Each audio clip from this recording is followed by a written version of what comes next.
Hi guys, welcome to episode 5 of the General Chit Chat podcast. I'd like to welcome Malachy on.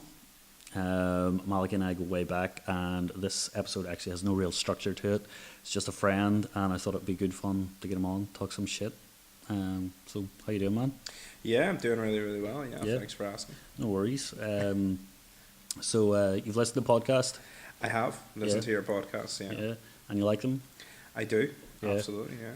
Good. That's a plus. I paid him to say that. Um, so obviously the purpose of really my podcast has been mental health, and we were talking there just before we got started about how I got into it, which was my friend Rick dying a few years ago, and living with him while he died and watching that all happen. And yeah, it was a really shitty time, and I had a bit of a breakdown myself the following year. And I remember thinking, like I said, I never really felt like I wanted to die, but I did feel like it would be easier if I wasn't around.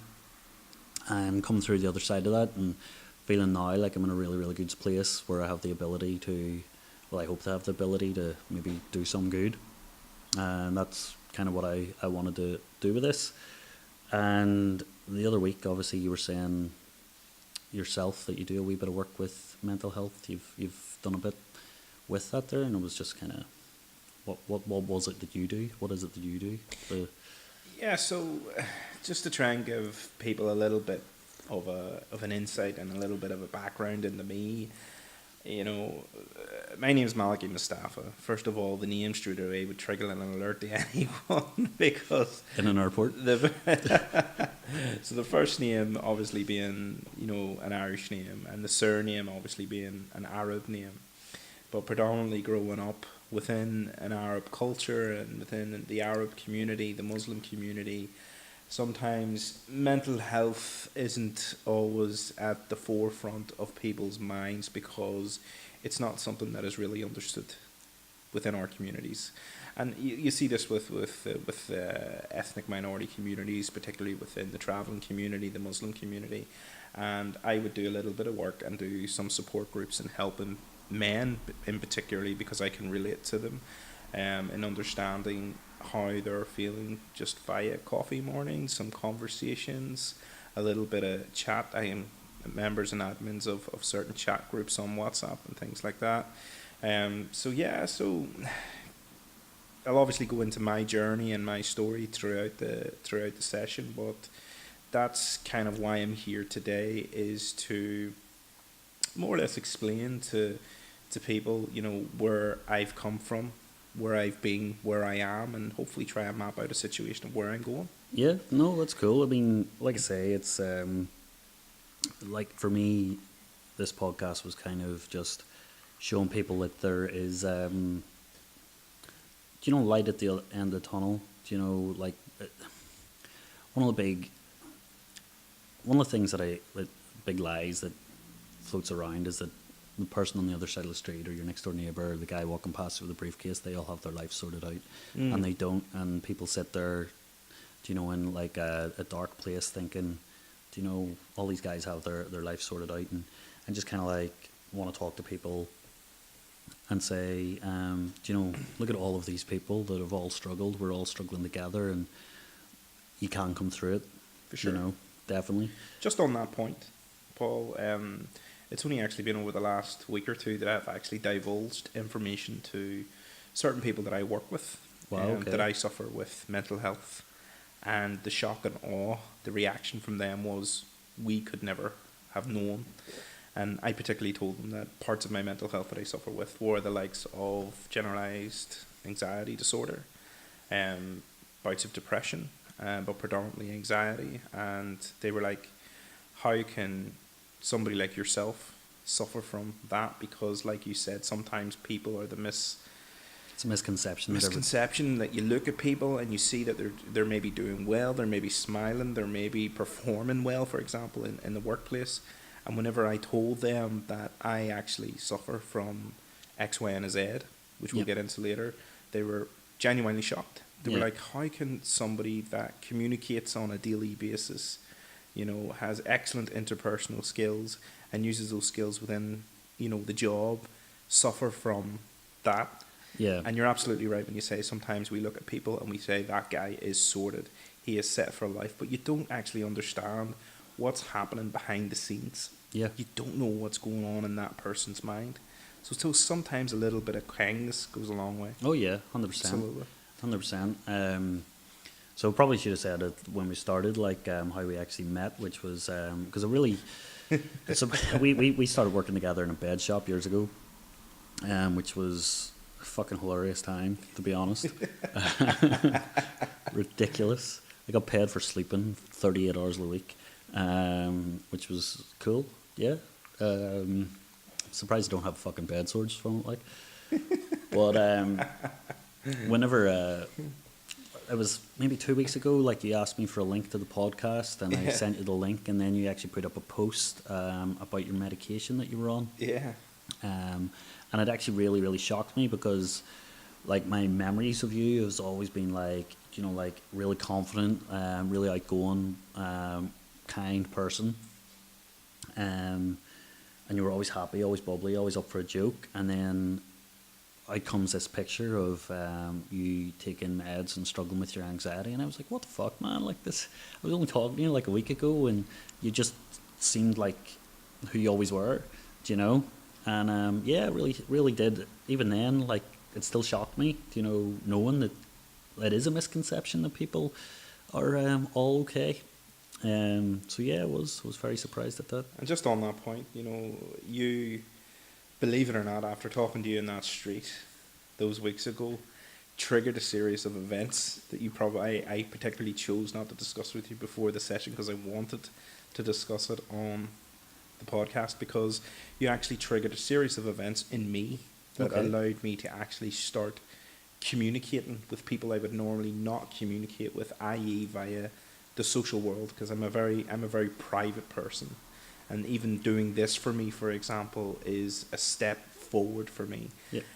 Posting pictures of medication and stuff like that would have been something that I would before not necessarily have done, but understood that it's a part of my kind of plan and strategy in moving forward, getting better, and exposing the real underlying issues with men. And that is that men, it's not that men don't talk, men talk, okay, men communicate, they just don't know how to communicate in the right way. Yeah, I'll give you that. They kind of say what they want you to hear, as opposed to saying, sorry, that's me hitting the mic, they're saying what they want you to hear as opposed to what they want to say. And I experience this every single day in my job, and that by speaking to you on that street all those weeks ago triggered a series of events in me that has allowed me to kind of open up a little bit more. Like I just said, I've actually talked to people within my work of employment about some of the stresses and struggles that I've been through in the past and how they continually affect me to today. Okay, cool. Yeah, talking about the stresses and the struggles you've had in the workplace, like, let's go back to working in that bed shop. Let's do that. Let's Fucking, go. Let's go there. Yeah, let's. So, Malachy Mustafa, what kind of fucking name is that? That's hilarious. So, I kind of like, I got to share this story, right? So, Mal comes in, you come in, you start working. I think it was like you were working for 3 days. I think I worked for one shift with you. It was just me and you. That's right. Right? And then you went on holiday for 4 weeks. You went to Egypt for 4 weeks. It did indeed.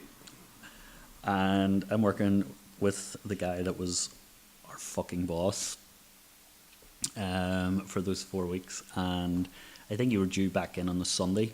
And I'm working the Saturday. And this guy goes, see, the thing is like, I don't, like, if Mal's actually, but you won't know if Mal's been away on holiday because, he's black, so you'll not be able to tell by his skin. And I was like, sorry, what? And he's like, like, because it won't show, like, that he's been in Egypt for the last 4 weeks because he's black. And I'm like, dude, Malachy's fucking white. And he goes, he's fucking Muslim. He can hardly be white. And I'm like, that's not a race, you fucking idiot, But I left work that day and I started fucking questioning my own memory of you. It was like I went to bed and I actually dreamed that you were this really like dark fucking Arab person, you know. And I was oh fuck, it was ridiculous. And then showing up to work the next day and there you are, just fucking standing there. White as a ghost. Yeah, and I'm like, this fucking guy's a moron, like, you know.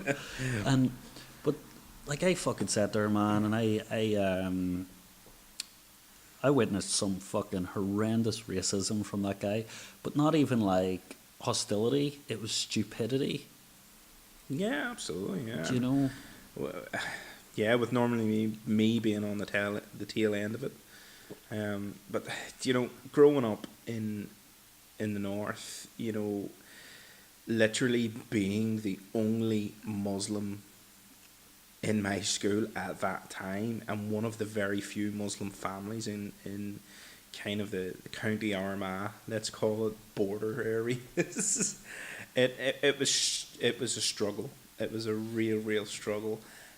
So kind of everything that he was saying to me and all the things that were happening in work to me, I'd almost become used to it. I'd almost become like, okay, I've kind of heard that before. It's nothing really new. But it's only years later that I now understand that that type of behaviour is now completely unacceptable. And though that type of behaviour from when I was young, growing up, has contributed, you know, very, very much so to my deteriorating mental health. Yeah. You know, so yeah, so growing up, first of all, growing up in this small country is difficult enough, for we all know, for the reasons why that we'll not get into. But then whenever you're outside that cast again, Yeah. you know, it becomes even harder. Yeah. You know, because back then, like, you know, real in the 80s and the 90s, like, you know, everyone was more, they only knew each other as the enemy. So when somebody completely different came in, you know, you were the enemy to both sides almost. And it was... I remember you telling me somebody asked you once, I know what you're going to say, and this is completely true. are you a Protestant or Muslim Catholic? Yeah, so I got pulled. No, a Protestant or Protestant or Catholic Muslim. Sorry, and I just what the fuck, like that shows the mentality of half the people that fucking live here, like. Yeah, somebody actually pulled me to the side and says, "Listen, he'd ask you a question." He says, "Are you a Catholic or?" I was fishing. I was actually first fishing. He says, "Are you a Catholic or are you a Protestant?" And I says, "I'm neither. I'm a Muslim." And the individual went on to say, "Are you a Catholic Muslim? Or are you a Protestant Muslim?" And I genuinely, I was only 9 years old. Oh wow, okay. 9, so I didn't know how to respond to that.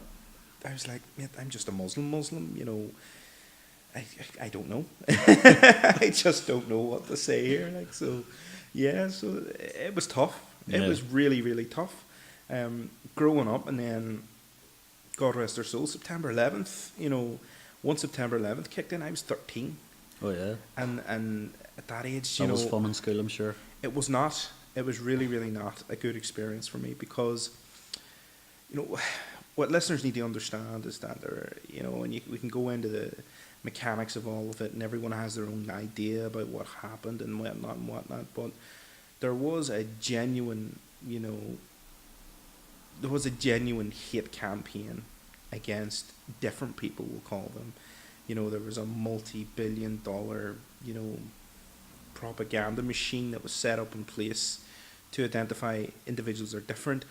And when you're 13, you don't understand that. You just take that information in. So people in school to me weren't really that nice to me. Yeah.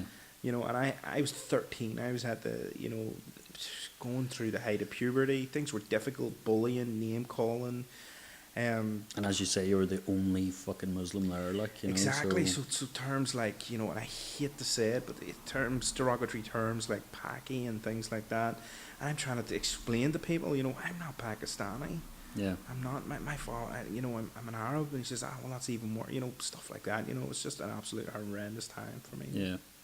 It's funny. Well, it's not funny, but it's like, I mean, it's funny. Obviously, like, if you consider, like, say, being gay at 13 years of age, there's probably other gay people in your school, do you know? But and like the media isn't portraying gay people as the enemy, whereas at 13 years of age, September 11th happens, you're the only Muslim. And I mean, like, it didn't fucking happen here, Do you know, it happens Absolutely. thousands of miles away. I had teachers coming to me and asking me, like, can you justify this? Like, we're asking me, like, these are grown adults actually asking me, this is terrible what's happened. Are you able to justify this?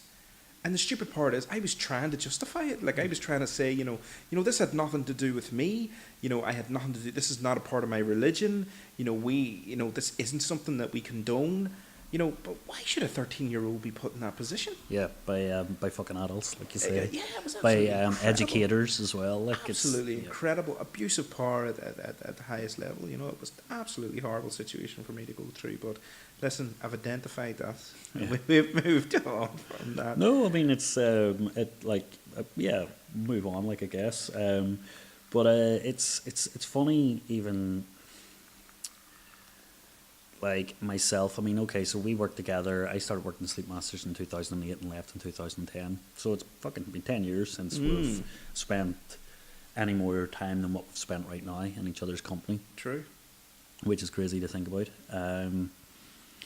And like, you were the first Muslim I've met. I don't have any other Muslim friends. However, I do have I have met Muslims since and had decent nights with them or conversations with them or whatever. And I was probably, I use the term loosely, like a victim of media propaganda in that, like I wasn't really educated well enough to understand the, I would say around 2005, like we started getting a lot of like Polish coming into the country and, like a lot of other foreigners. So, I worked with a lot of people that didn't know how to respond to that, and there was a lot of bigotry floating around, and then you end up working with somebody like yourself, and it completely changes your view, so I'm really grateful for just not grateful. I feel fucking stupid that I had to end up working with somebody for it to change my point of view. I feel like I'm smarter than that, but I wasn't 10 years ago.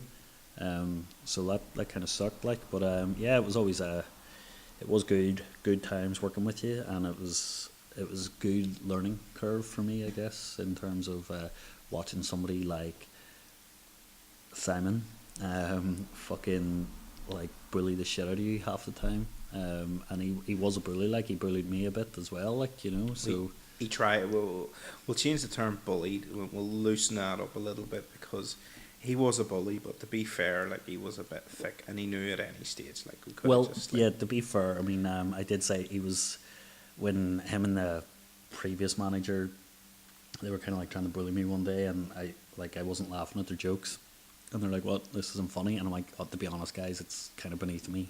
Neither of yous are funny. This is low level shit. If you want to insult me, let's fucking go for it. Exactly. But those guys sucked to work with. They weren't fun to work with, and they sucked the joy out of working in that shop. And after you left, it was it was shitty. It was worse. Did you ever meet Bruce? Bruce. The Scottish fella. Great guy. Fucking amazing. Absolutely lovely guy. He had a very similar story to your Protestant Catholic one. He came over from Scotland, and somebody said to him, "What team do you support?" That's right. I remember this. And he goes, "East Fife," and they're like, "No, Rangers or Celtic. Which team do you support?" And I don't support any of them, man. I support East Fife. And he says, "No, you have to support one of them. You have to like one of them more." And he says, I don't like any of them." And the guy's like, "No, stop being a dickhead. If you had to choose, Rangers or Celtic?" And he says, "I would choose East Fife because I'm from Fife and I support East Fife, and I don't like Rangers or Celtic because they put us out of the fucking league every year."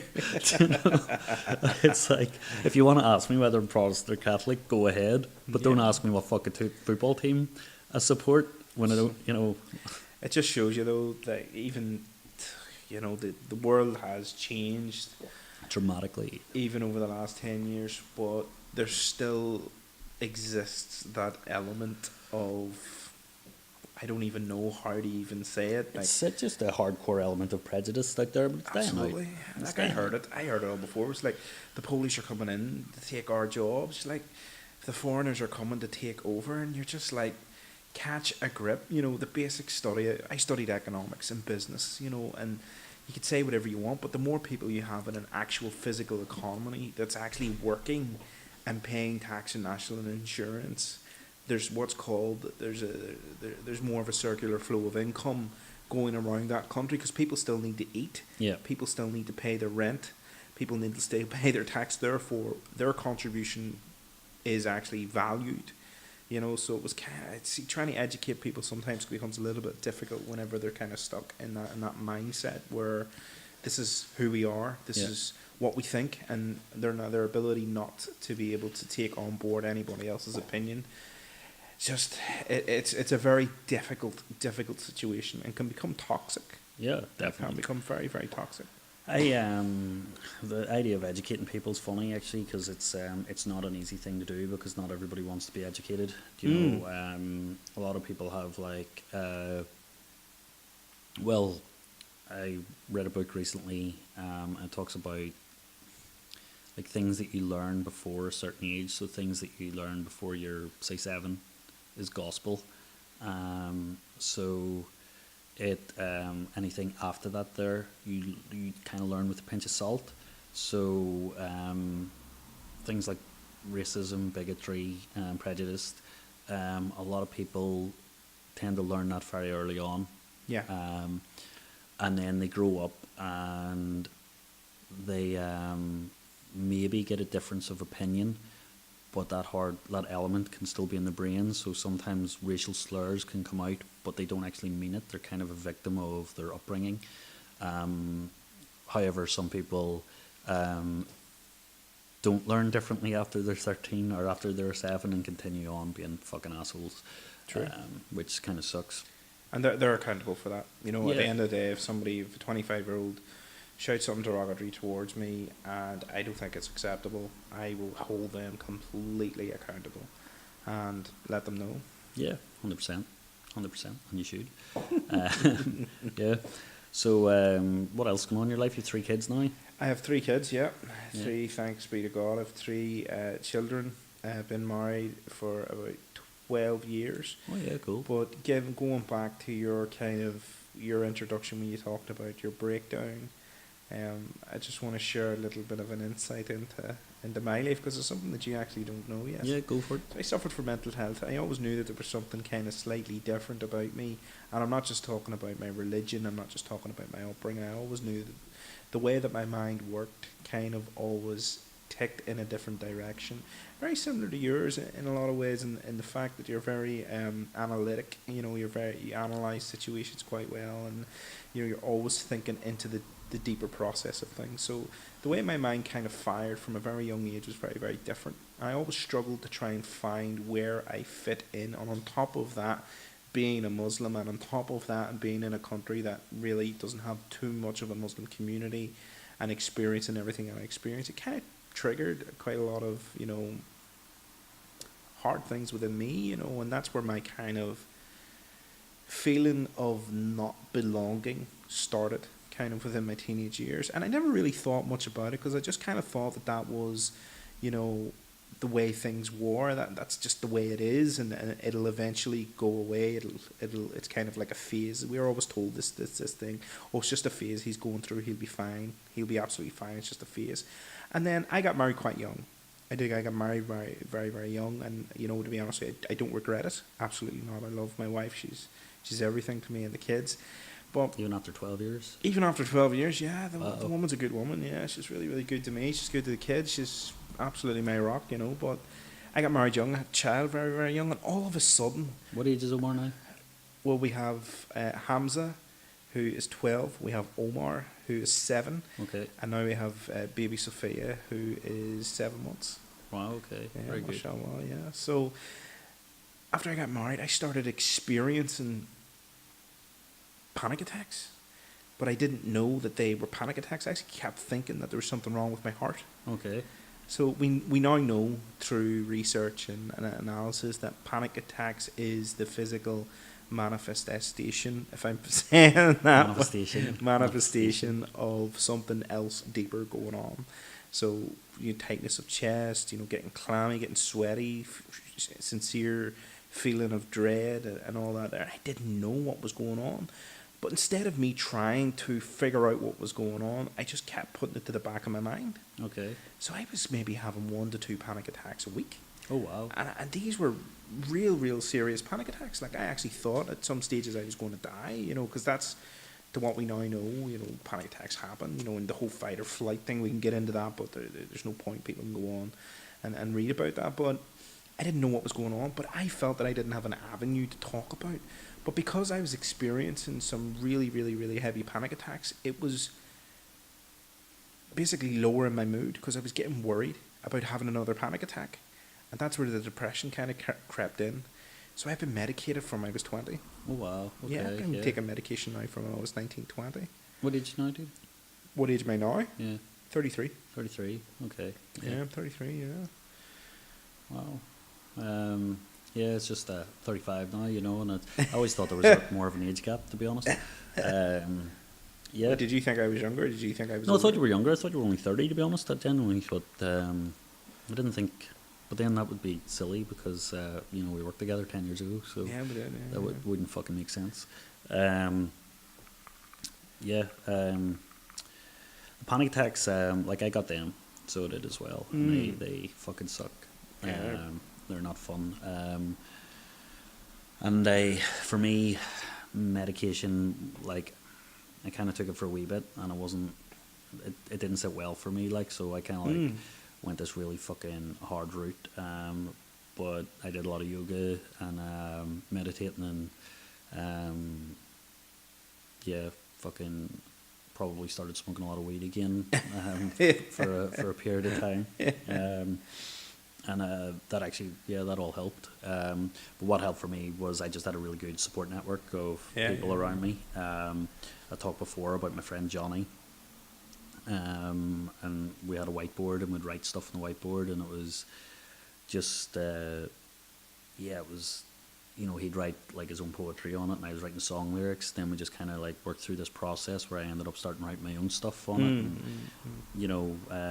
it was just good to have, like a great fucking support network there. But the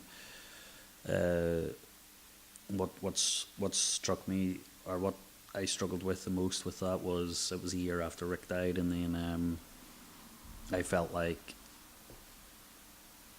I could never grasp why he was down, why he never felt like he had any self-worth, or why he wanted to die.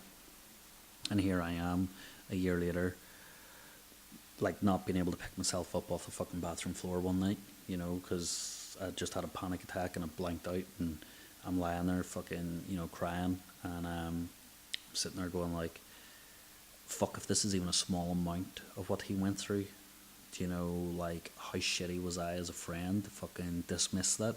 Yeah. Which made obviously the fucking whole thing worse. It's tough, man. So yeah, it was it's like you're saying, you start to spend your time in between your panic attacks worrying about your panic attacks, which trigger the panic attacks, which then it's a vicious circle, because you take a panic attack, then you're worried about having another one, then you take another one, and as that vicious cycle goes around and round and round and round in circles, what happens with men is, because we're built to almost say we can deal with this. Yeah. Do you know what I mean? We're built to say that this is something that we can deal with, and sometimes we can't. Well, I kind of actually disagree that we're built for it, and I think society has tried to build us. I agree with you on that point. That's kind of more what I meant, is that there's a societal pressure on us to say that brush it off, stand up, stand your ground. You can get through this. You're supposed to be the stronger person, and whatnot. So I do agree with you on that point. But panic, anxiety, depression, mental illness in general, I personally believe, and actually I would almost go to say that this is a statement of fact, that there is not enough support in this country for mental health services. Oh yeah, no, I would. And to be honest with you, and it's only unless you actually go through and experience at one stage I was actually hospitalised. Okay. So I was through my panic condition. So I was that I started to really piece together that the infrastructure isn't here in this country to actually help, genuinely help people. Yeah. As opposed to, like, if you look at the likes of Norway, if you look at the likes of Sweden, and their approach towards mental health is completely, 180 degrees different the way that we approach it here, and it's not even innovative. It's just something that they've always done. Yeah. The way they approach and the way they look at mental health is completely different.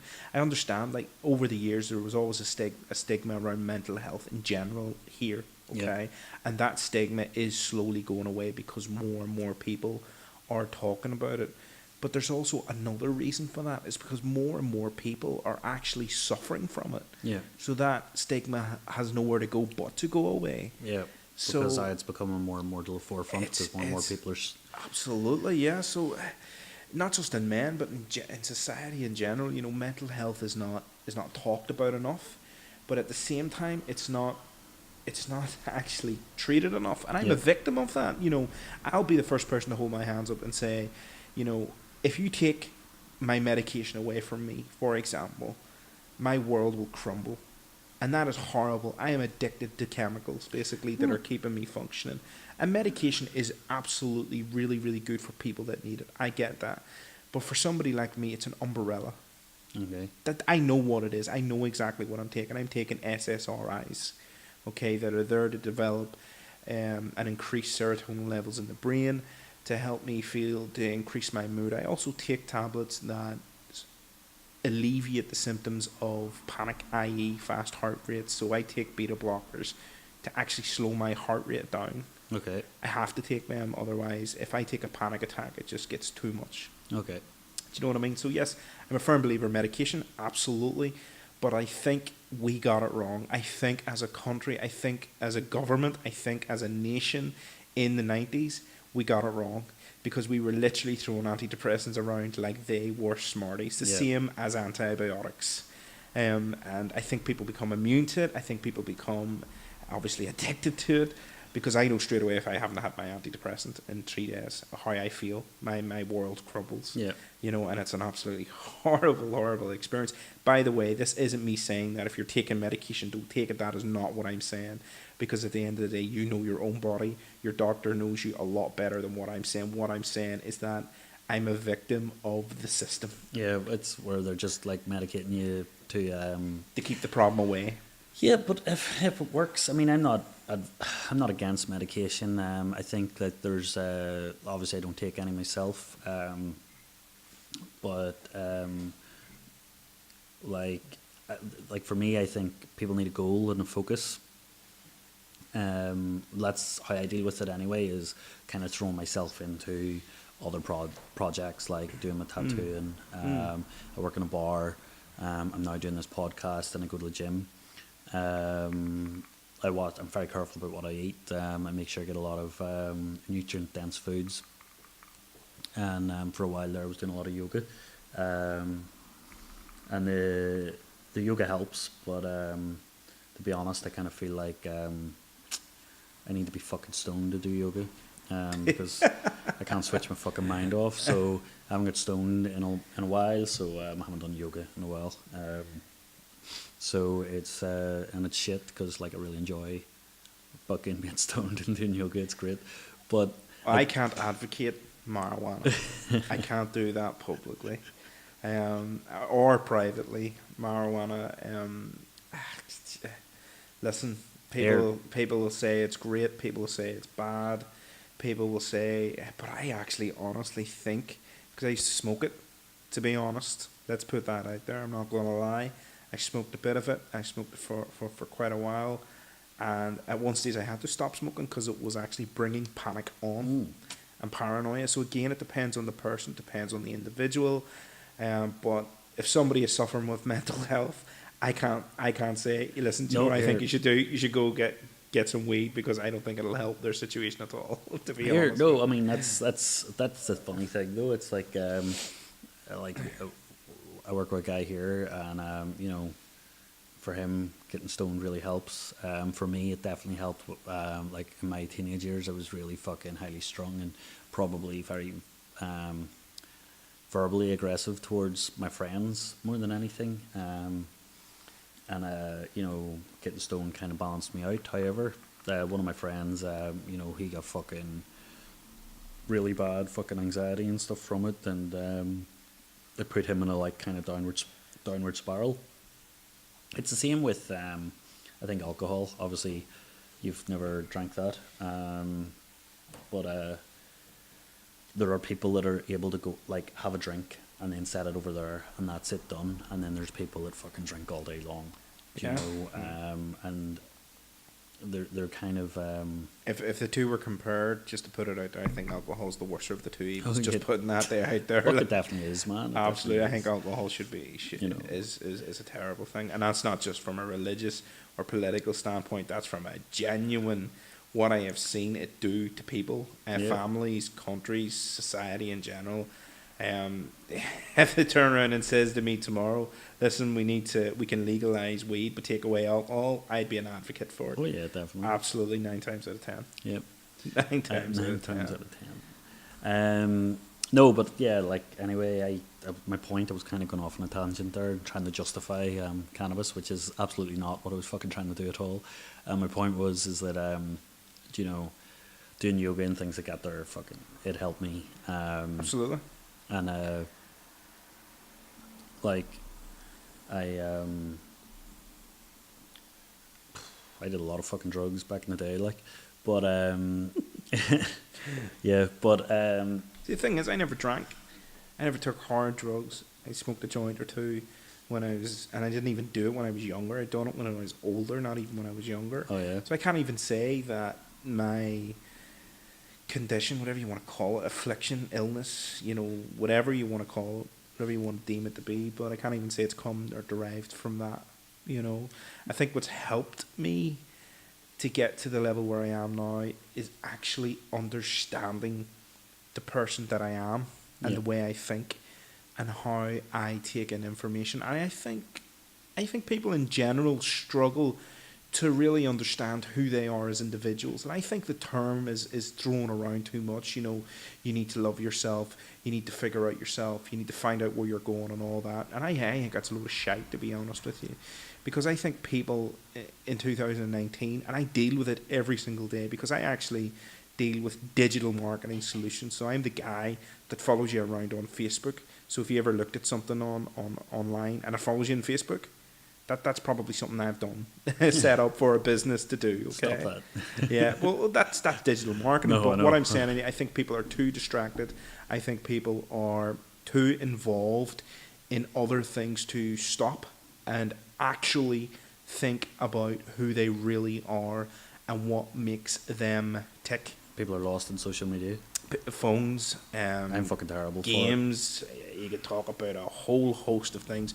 We're constantly distracting ourselves, constantly, that we never take that time out to actually really figure out, you know, why is my brain telling me to do this? Why is my brain making me feel like this? What is the underlying issue? Let's go into the past. Let's talk about the present. for it. Well, I think a big issue, obviously, and it'll probably increase as time goes on, is actual social media in terms of we monitor our lives based on other people's highlight reels. So we look at all of these wee success stories that other people are posting. There's obviously a lot of online bullying. But one of the things is say your friend count or your follow count. Yeah. So do you know what Dartmoor's number is? Who? Dartmoor's number. Have you heard of it? No. So Never heard of it. Okay, Dartmoor's number is 150. Okay, or thereabouts. And 150 is the amount of people that you can identify with or socialize with on a regular basis, or that you count as part of your tribe. Anything outside of that 150 margin, or anything above that,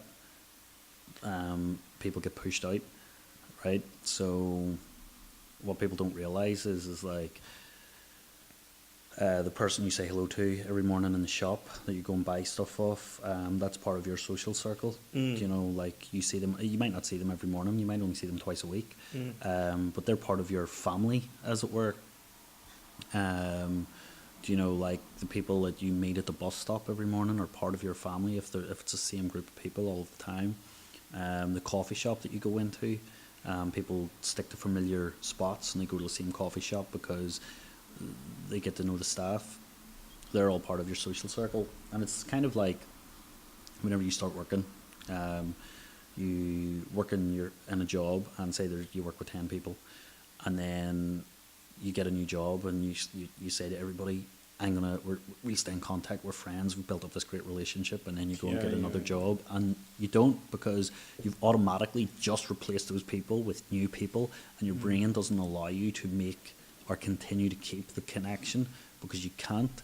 And the problem is that I think that there are a lot of people out there that aren't actually out making connections with real people anymore because they're identifying with their 1,000 friends on Facebook and thinking all of these people are my friends, and they're not.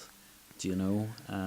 Well, about a year ago, just on that, just as you said that, about a year ago, I had a whole load of friends on Facebook. I lived on Facebook. I'm constantly checking Facebook, blah, blah, blah. Now I have 6 people on my Facebook, and the majority of people that are on my Facebook are businesses that I work with. To follow, to see what they're doing, to make sure they're doing the right things. Because I had to put a stop to it. I had to say enough's enough. I'm a member of Instagram, and the only reason why I use Instagram is because I have a passion and love for... Taking photos? No, for flying. Right. Believe it or not, I love aircraft, so I'm always on the travel page looking at stupid photos. But when it comes to Facebook, Facebook is a big no-no for me. Facebook is a very, very negative spot. Oh, yeah, right? yeah. Very negative. Brutal. I have, in recent times, started deleting people that say negative things about other people. People that are out, like, naming and shaming people. Oh, yeah, people that rant about... it's okay to have a shit time, and it's okay to vocalize it to people, but I don't think that you should be personally attacking people on a media platform. Absolutely. I don't think that's the right thing to do, and I've seen some really, really horrible stuff going up, and I'm trying to do, with my Facebook, I'm trying to do something really positive now. Yeah. I have, like you're saying, you have 6 people in yours. I have close to 5,000 on mine. There's me talking about my friendship circle of 150 people. I have 5,000. However, I predominantly just use my Facebook for business. Oh, yeah. Do There's nothing wrong with that. I do that every day, but when it comes to Fuck, that was me. Sorry.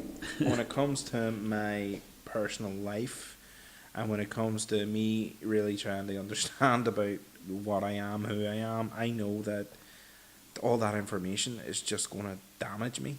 Do you know what I mean? Whereas you're trying to do something productive, and you're actually trying to target, people that use social media platforms to try and, get a message over across. Do you know what I mean? Whereas me, I was just sitting. You ever find yourself just sitting on your phone, just scrolling, and you're just like, how much information are you actually taking in? And 9 times out of 10, I was just stopping at like clickbait, like just shock things, and it's just like, do you know what? See, I've had enough of this, because it's balls. It's absolutely balls. Like, yeah, I mean, you're saying there, like, you're on Instagram because you like looking at pictures of planes, and I was definitely on it because it just like sounds weird. Fuck, man, I was on it. It's definitely more constructive than mine. For most of the part, mine was just predominantly looking at pictures of women's asses. But I've managed to, like, now reduce the amount of like, I don't follow anybody that just takes a selfie anymore. Yeah. Very particular about who I follow as well. Yeah. So like, and I don't think like I take a lot of obviously fucking topless photos. Like, go to the gym, man. Weirdo. Go to the gym. Work out. Check behind and buff. But yeah. So check me out. I'm a different type of buff, but I'm buff. Yeah, you're a good lad. Cuddly.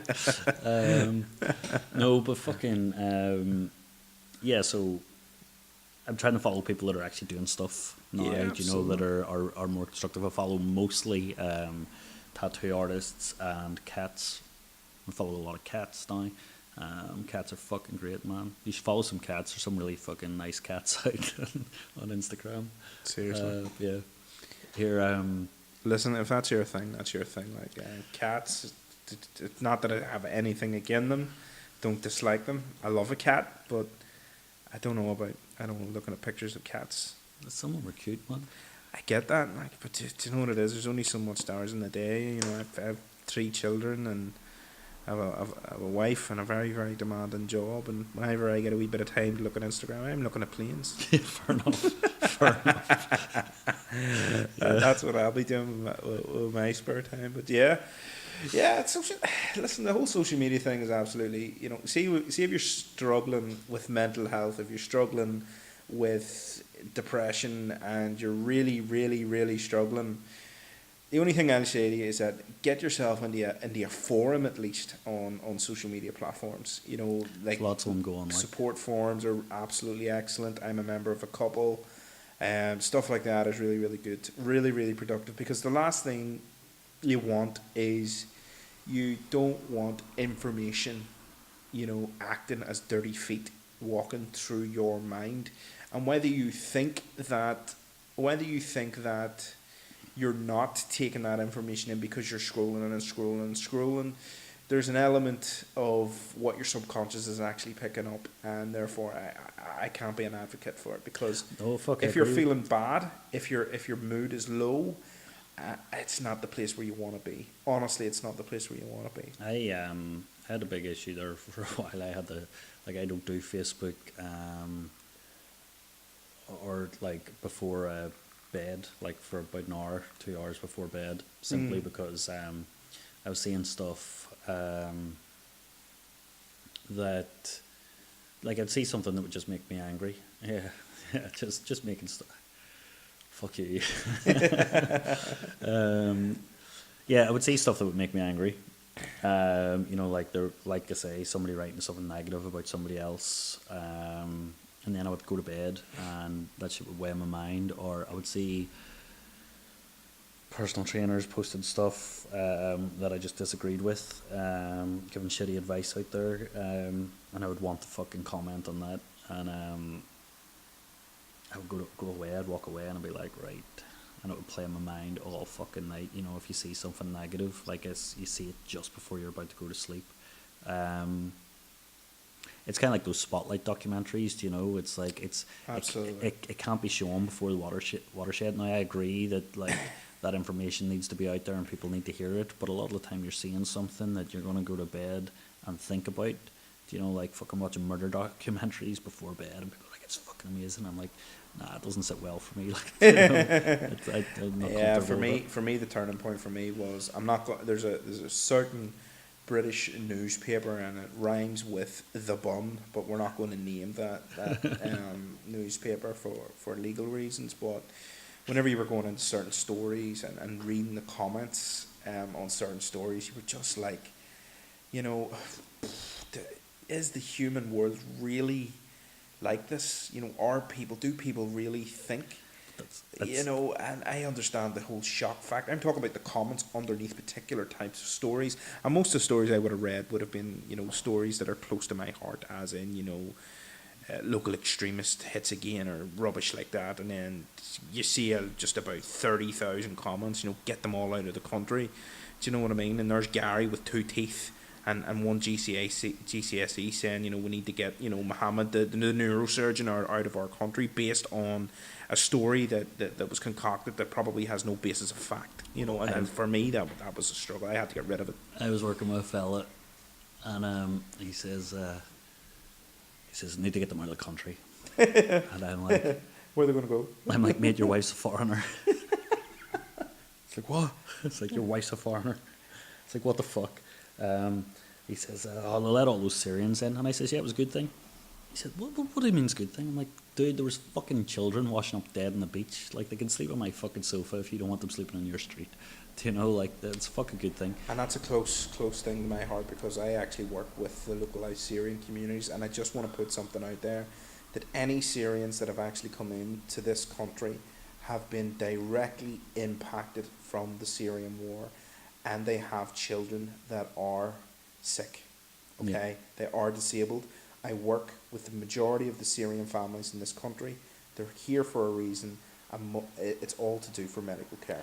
Again, one of those things. If you can fucking help people, help people. Do you know what I mean? That's But like it. this whole fucking thing that you can't, like you're from a different country, so what? You're not my responsibility. You're fucking everybody's your responsibility. For You sure.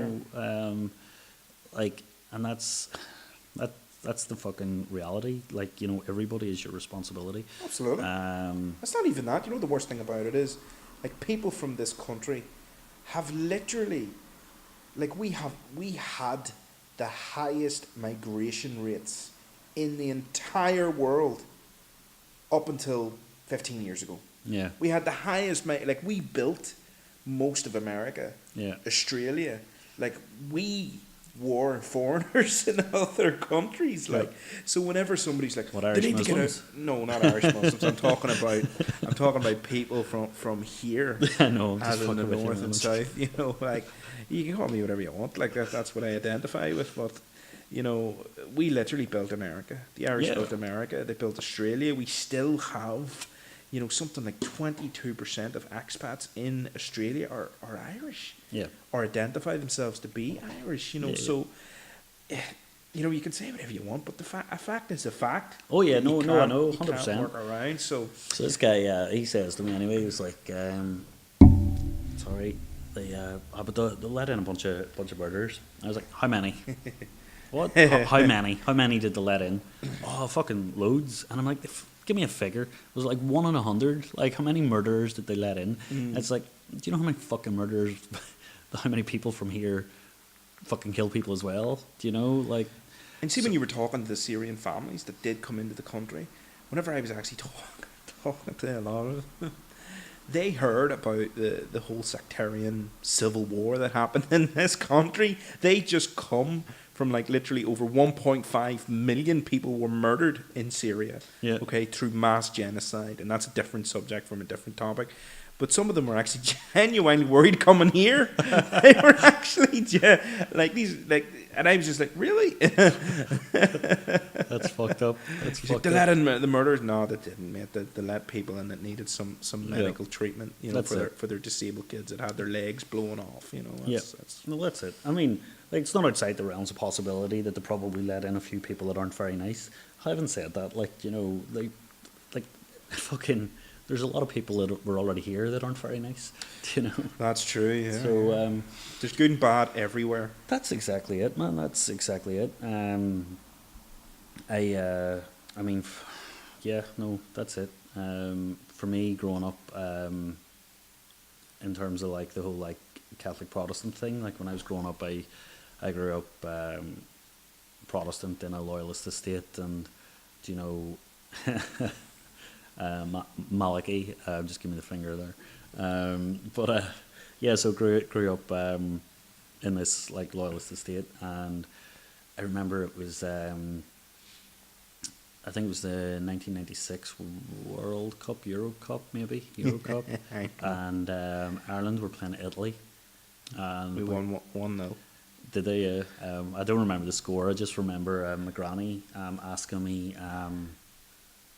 who I was supporting, and I said Italy because Ireland's filled with Fenians, and I got a fucking slap basically. And my mum was like, your granddad's Catholic. And I was like, what? Didn't know that. Didn't know that, but so that was like fucking.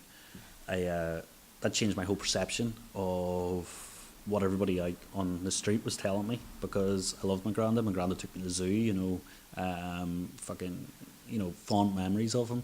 And you're watching this fucking football match and you say something fucking stupid in front of your family, but it was the right age to fucking all take in that everybody out there is actually full of shit, Yeah, absolutely. And that kind of changed my whole belief system in terms of the whole like Catholic Protestant divide in this country, so that's what happened for me for that, and I'm grateful for it, really, Yeah, and Definitely. you deserved a good slap for it too. Like, Absolutely, man. to be honest with you, like, even growing up, me, like, I've said some things, like, growing up, and my dad and it'd be a good slap for saying something stupid too. Yeah, Like. that's it. But yeah, it's just that's just kids, and that's just the kind of little part of the world that we live in. Yep, that's it. Indeed. Yeah. Yes, what's next for you, man? What's next in regards to? Whatever. What have you got planned for the future? Any more kids? Uh, Going to get a TV? do you have a TV? My wife says no, but I'll try But and your work. body says yes. Well, that's it. I'll try and I'll give her a couple of years and try and work on her then. But no, I don't think so. I think now that's going to be us. Kids are great. I love kids. I love having loads of people running around the house. It's great. But I think it can be a bit intense too. Plus, I work from home. So the next couple of weeks, the Easter holidays, is going to be a very interesting time. Yeah, it's going to be very interesting. But yeah, what's next for me regarding, and obviously the whole theme of this is to do with mental health and help and support and things like that. I think I read a lot, but most importantly, Really? yeah, I do. Yeah, I do. I read a lot, but I read things that are relevant to me, you Yeah. know, and help me understand and give me a little bit more of a depth into me.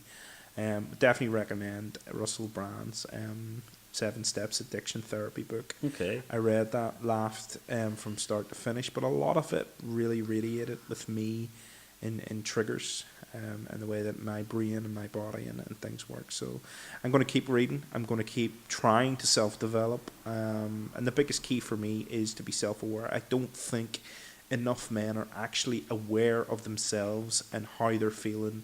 And I think developing that within myself gives me a little bit, as you call it, the light at the end of the tunnel. Because I think if I kind of understand more about who I am, how I feel, it'll give me that kind of glide path into getting better. That Okay. almost. And listen, at the end of the day, when it comes to depression, when it comes to anxiety, I have to learn and I have to understand and accept that I may always have depression. I may always have anxiety.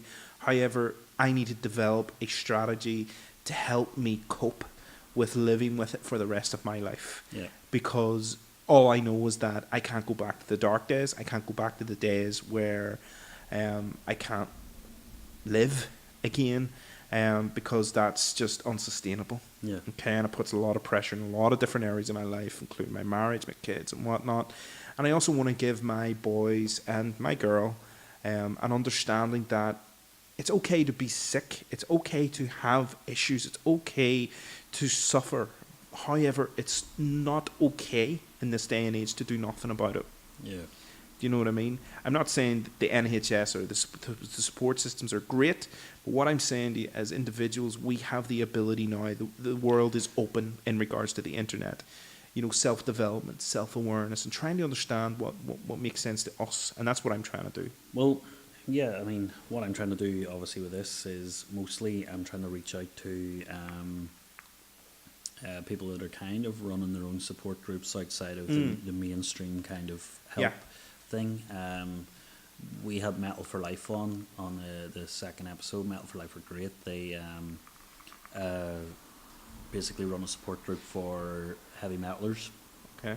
And I mean, I imagine obviously like the support groups and that you're admin of, and the WhatsApp groups and all you're saying that you're part of, they're predominantly like obviously like a Muslim kind of community, are they? Yeah. And why would you assume that? I just kind of, well, actually, you know what? That's maybe wrong of me to do so. You've just become a victim of your own statement. Haven't I just? You have fucking, just. I'm a racist shit. Didn't call you a racist. Yeah. Absolutely not. You just made an assumption I based did. of Are they though? one of them are, One of them is. Okay. but the other 3 aren't. Okay. No, let's go. So I do a little bit of work with the traveling community as well. Okay, right, okay. Okay, well, my thing about it is like, about, you know, like finding small groups with people that we identify with. Absolutely. You know, like you can't imagine a deaf metaler walking into his local church to identify with a Christian support group. So it's great that, you know, Gillian has founded Metal for Life. You know, I think like the gay community obviously have to do the same thing. You know, we find, because you can't expect a person that hasn't any you won't identify with somebody that hasn't suffered your struggles. Do you know what I mean? Like, and that's kind of my point is, do you know? Listen, I completely agree with you. I completely agree with you. The only fear that I have is that sometimes people with anxiety, sometimes people who are vulnerable, sometimes people with depression, compare their struggle as a like for a likeness to somebody else's. And everybody has a different journey. And this is the thing that we also need to understand is that everybody's journey will be different. Yeah. But and I understand that the triggers, the identities, and the things, and you're absolutely right in what you said about the metal guys going into a church. You're absolutely right. They will identify more with their peers, with people that they identify with. Completely right. But one thing I do want to put out there is that every single individual is unique. Everybody's journey will be different. And everybody's illness will also be different. Yeah. And this is why mental health is so difficult to try and figure out, even from a professional perspective, even for doctors. And that's why they offload medication to try and you'll always hear, they tried me on this medication, but it didn't work. So they give me another bit of medication, but that didn't work. So we went back to something because there's no science. There is no direct science out what there. Works for you isn't necessarily going to work for me. That kind of Absolutely, thing. And everyone's journey will be different. Everyone will have a different past, different triggers, different issues that have happened to them. And sometimes, like, it would be irresponsible for me, Malachy, Mustafa, to compare my life with you, because we've had two different pasts. We suffer from something that is similar, but it's not to say it was to the same degree. Yeah, but I mean, well, that's what you're saying about the comparing there. I mean, like, we could have very similar, triggers. You know, you could have an abusive parent. You could have been bullied at work, bullied at school, whatever. You know, like, the triggers are kind of the same, I think. However, you're saying about comparing. We talked about quantifying. And you have a lot of this feeling of a lack of self-worth, where people basically look at somebody who is struggling and go, well, you know, I'm not struggling the way they are, or their life has been worse than mine, so I don't deserve help. You know, you get a lot of that there. So a lot of people are afraid to speak out because they feel like... I feel like that. Do you? I do. I can completely relate to what you just said there. Sometimes I feel like that. Yeah, it's like you basically feel like, what have you got to complain about? Exactly. Yeah. I relate to that. I get that. Yeah. That hits home there for me right there. You know, and I think that's a big issue. You know, because with doing the tattoos for self-harm, I've had a couple of people message me where they have said, I'm sure there are people more deserving than me. And while some people have got themselves more than others, that doesn't mean that just because somebody's cut themselves more than you have, that you're less deserving. You know, not at all. Some people just struggled longer, you know, before they were able to actually get help. And that could just simply come down to the support network they had, or lack of, whatever. But I know, is it never acceptable? It's never acceptable for you to think that you are less deserving than another person. Do you know? Like, yeah, I get that. Yeah. You know, understand. I do get that. Something actually just had a memory of something you were saying about men struggling to talk about their mental health. So grey matter versus white matter in the brain. This is just a hypothesis. Do you know what they do? Right, so men have, I can't remember which way around it is, but men will have more grey matter and women will have more white matter. Okay, and they basically do different things. And for example, white matter will make you better at language skills, and grey matter might make you better at mathematics. So essentially, struggling with your emotions, women talk more about it and are better dealt with it because talking helps. And they're able to put their emotions, they're able to verbalize their emotions because biologically they have more white matter in their brain. And men basically don't have as much, so they can't actually make the connection between their emotions and verbalizing them, do you know? and it's Absolutely. harder to talk. That's not scientific at all. That is just like a fucking thought process that I've had there. Listen, But I know that to be honest with you, what I do for a job, my job is to open people up. That's my job every single day. I'm almost like a counsellor, to the degree that I make first contact with people that have never talked to me. My job is to open them up to a level where they can start to accept a level of education based on fact. Okay? So every single day, every single call, every single business meeting that I take, my job is to get the most out of that person, to understand what I can use from that person. What I mean by use, I mean what I can take from that person to relay it back to them, to show them exactly how it works. So when I'm talking to men and women, you're absolutely right. There is a massive difference in getting a man to open up about gaps and vulnerabilities within his business as opposed to a woman. Because I almost feel that a woman will almost be a little bit more honest, that they're struggling in certain areas, yeah. whereas men will try and cover that up, but the truth always comes out. My job is to dig deep in order to get that truth out. Okay. So I really get what you're saying, and yeah, you're absolutely right. Cool. Actually, it's funny you say that because when I was personal training, training men was a fucking nightmare. And I don't know, like maybe it was like if I demonstrate like an exercise to a woman, like a lot of the time it's just fucking bullet points. You don't even really have to. You do one demonstration, you give them the bullet points, and they fucking do it. Whereas guys are like, yeah, I don't know if it's because they're not listening and they've got this whole like, I got this, bro, fucking attitude, you know, which happens a lot. Yeah, What I did learn about personal training though is men can't squat and women can't do press ups. Like that's a fucking rule right there. It's like women, all great. It's 90% of the time can all squat. They've all got fantastic hip mobility, knee mobility, ankle mobility, all fantastic. Guys can't do that for fucking shit.